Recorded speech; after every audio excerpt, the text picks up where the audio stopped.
Again, those marks aren't drop dead points, they're reference points for me.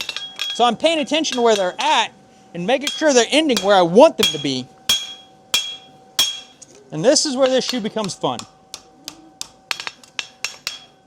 I feel like this is for all the big components.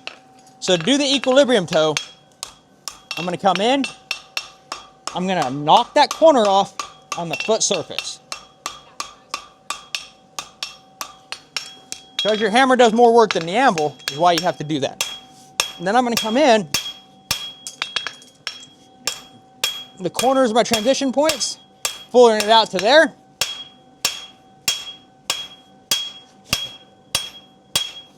And I want to bring that bevel back to the inside edge.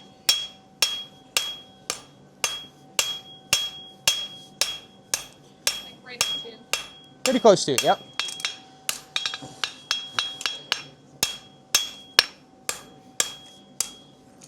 Okay, once I've done that, I'm going to lift up on my stock, hit my inside edge.